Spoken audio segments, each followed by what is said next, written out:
Going on to section 5 now of chapter 5. We're still solving linear equations, but we've put now the x value on both sides.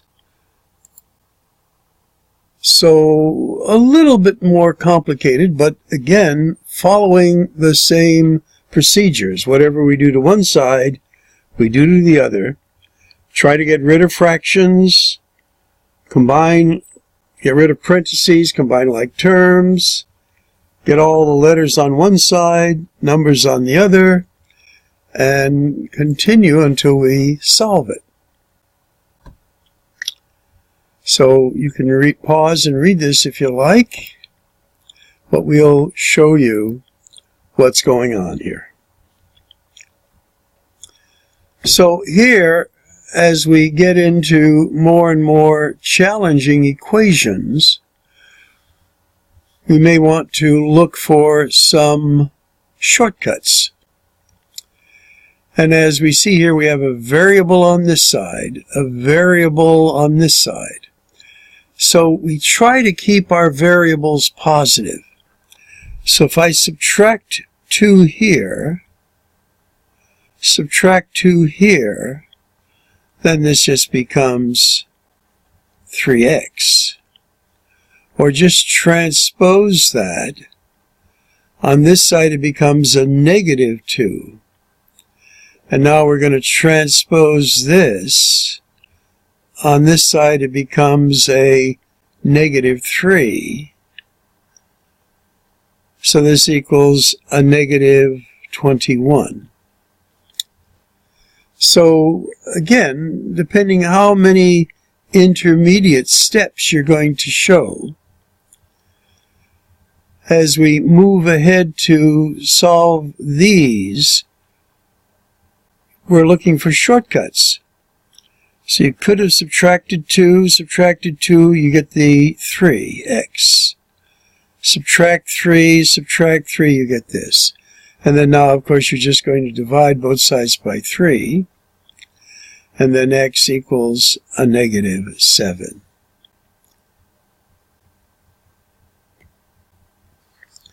So let's check out what they have here. And again, they're showing all the detail and doing it horizontally. And eventually they get what we've done. So we've sort of skipped these steps as a way to shorten it through the process of transposition. And there's our answer. And of course it checks in this case. Alright, so looking at this one,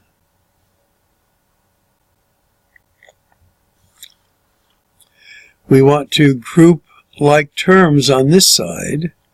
So this will be 3x plus 1. This is 2x. And then we're going to group this by combining like terms, and we get a negative 8. And it's probably a good idea to check your work. Think about it. Now, we have a variable, a number, a variable, a number. This is often where you want to be in the middle of your solving an equation. And now we want to keep our x's positive. So if I subtract 2x here, subtract 2x here, I get an x. Or just transpose this and then combine like terms. Transpose that positive 1 to this side becomes a negative 1. A negative 1 and a negative 8 gives me a negative 9. And again, we've shortened the process, but you would need to show as much work to get correct answers.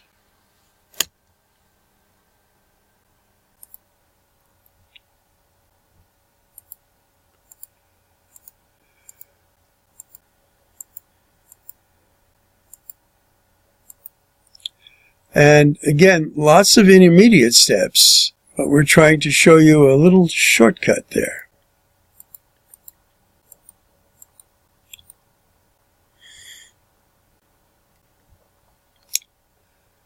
Okay, for something like this, where we have decimals, if we want to get rid of the decimals, we could, or in some cases you may say, it's not too much, you can just leave them. So we want to get all the y's on one side, and if we subtract 6y from here, subtract 6y from there, we're just left with a y. And now if we want to get rid of the negative 3.6, we just transpose it to this side, where it becomes a positive 3.6. And now we just add that. This is going to be an 11 in a sense. We put the 1 there, carry this over, and this is y equals 6.1. So again, we're cutting out steps, but we're trying to make the work a little easier, hopefully. And let's see what they do.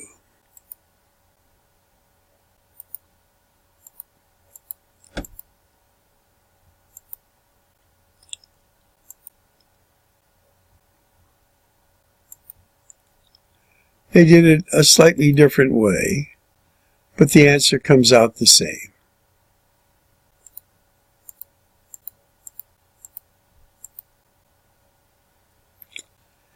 Okay, we've done items like this before, and again, rather than destroying the original, I'm going to rewrite it up over here.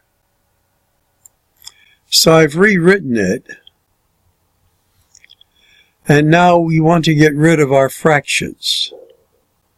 So as we study a 3, a 6, a 5, and a 10, what would be our least common denominator here? And if you said 30, then you are correct. So we're going to multiply each term by 30. I don't want to get carried away there. There we go.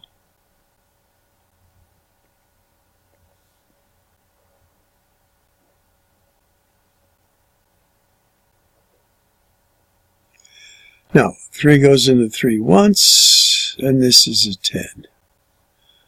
6 once, and this is a 5. 5 once, and this is a 6. 10 once, and this is a 3. Now we have 1s for our denominators. We've gotten rid of the fractions by making this whole equation bigger, multiplying everything by 30. So this becomes 10x plus 5 equals 12x minus 21. And check your work, and you need to go, of course, carefully watching the signs. Now, what can we do? We want to try to keep our x value positive. So I would subtract 10 here, that makes this 0. Subtract 10 there, that makes this a 2x. Now we want to add 21. Add 21, this makes this a 26. Now again, you can show the steps if you'd like. Negative 10x going back to that other method, or just transposing, and then adding 21 here, add 21 there, or just transposing, and now you're dividing both sides by 2, and we get x equals 13. Remember, you can pause it, go back, check it out, and they're doing what we've done. And then from this stage, bringing all the terms over to one side. Now, they did it a little differently. They didn't keep the x's positive. That's okay. Another way.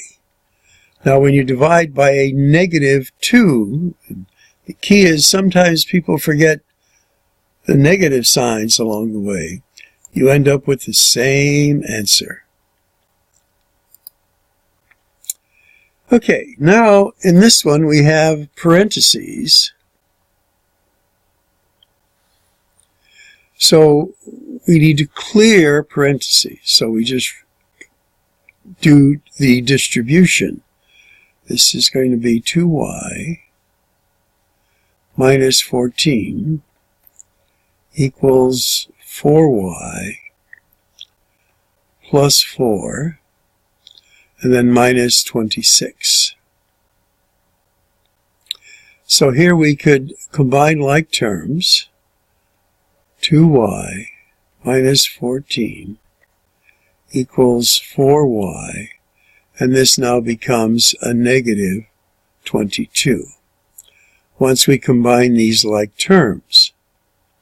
So again, we want to try to keep our y's positive, and we'll use that system of, just as a review, I want to get the y's over to this side, so it's a -2y here, a -2y here, or just transpose, and that'll give you a 2y. These just cancel out on this side. And then now, to get rid of a -22, we have to add 22. So we're going to add 22 here. And I set it up this way so I can do my subtraction.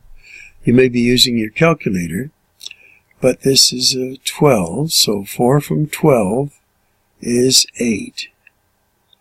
And that's we borrowed 1 there, so divide both sides by 2. We get y equals 4.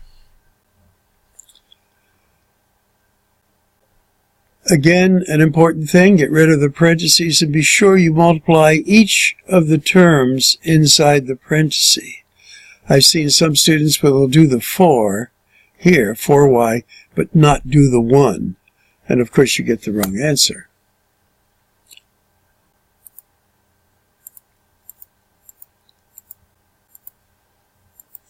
Clearing parentheses, combining like terms, getting all the letters on one side,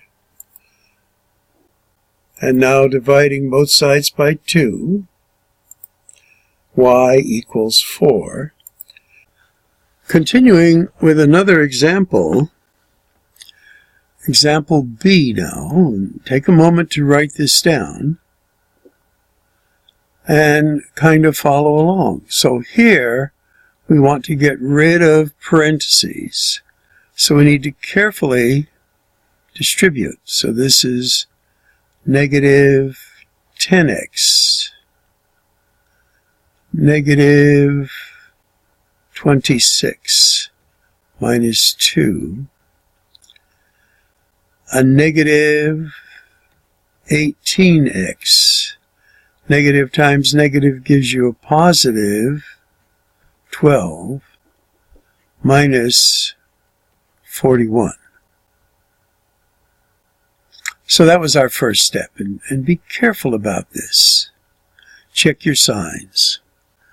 Now we're going to group like terms, so -10x minus 28 equals a -18x. Now, when we combine this, this is a -29. So this intermediate step of clearing up grouping symbols, checking all the signs are right. Now we're going to get all of the letters on one side, and we want to keep them positive if we can here. So if I add 18x here and 18x there, or transpose this negative 18 to this side. On this side it becomes a positive 18x. I get an 8x. And if I transpose this to the other side, or just add 28, its additive inverse, to both sides, I get here a negative 1. So now I divide both sides by an 8. I get x equals a negative 1/8. So, reviewing, clear parentheses, watch your signs, get all of the letters on one side, all of the numbers on the other, and eventually divide by the numerical coefficient of the variable to get your answer.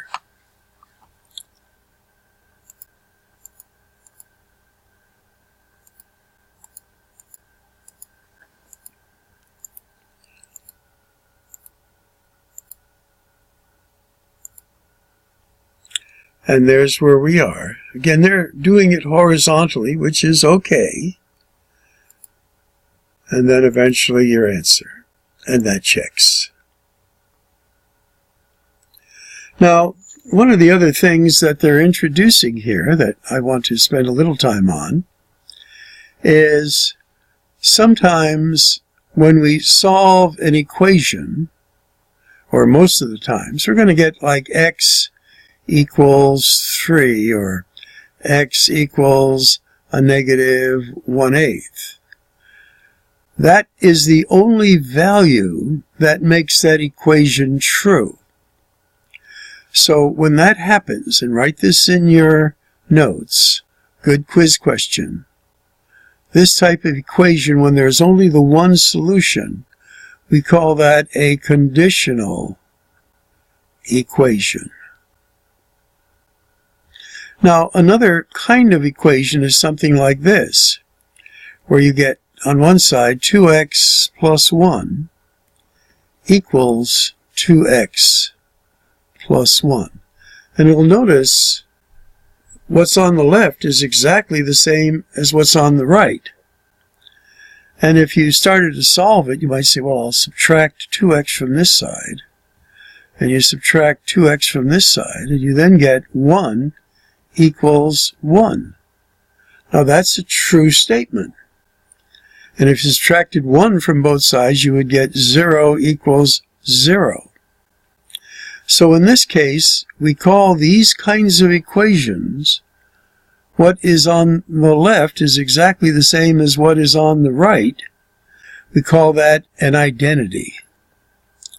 Now, for an identity, what value of x would make that true? Well, you'd put a value there, put that same value there, and that would still be an identity, and that would be true. So what number can you put here? Well, any number, as long as it's the same number here, would be a solution. So for identities, we say all real numbers are the solution. And we sometimes use the symbol, kind of a double capital R. That's the symbol for real numbers. All real numbers are a solution when you get something like this. The letters cancel out and you get 1 equals 1 or something, or it's 0 equals 0, a true statement. This is all real numbers. Now for the last one, we had something like this. 2x plus 3 equals 2x minus 1. Now it looks like an equation because there is an equal sign, but when you subtract out the x's,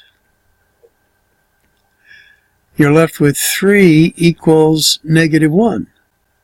Now is that a true statement? And the answer is no.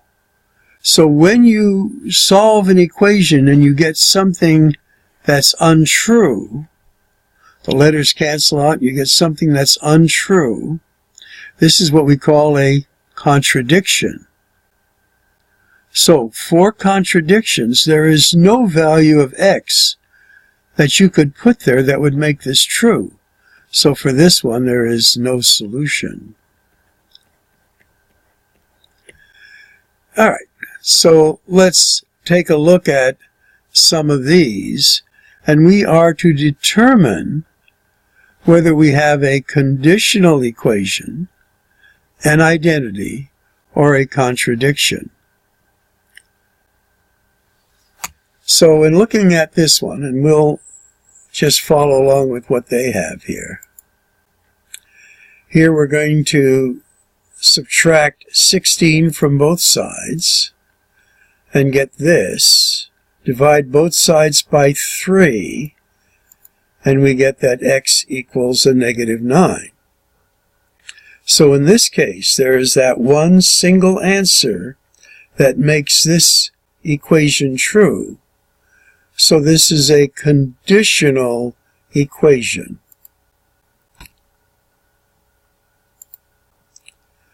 Now let's do this one. Well, we'll follow through here. They're going to solve it for us. We clear parentheses, which we've done. Now notice what you have here. You have 6x minus 75 and 6x plus 60. Well, if you subtract 6x from both sides, you then get a negative 75 equals 60. Is that a true statement? No. So this one, since it's not true, would be a contradiction. Now let's look at this. As they solve it, we've done that. We get 14 equals 14. Is that a true statement? Yes. In fact, if you look here at this stage, 14 minus x, this is an identity. The x is canceled out and we're left with a true statement. So for identities, the solution would be all real numbers, and when you end up with a true statement and the letters canceling out, this is the identity. So every real number is a solution. Okay, this is running a little bit long, so we'll pass up. You will be doing examples on your own, and then practice, of course, and then your certification.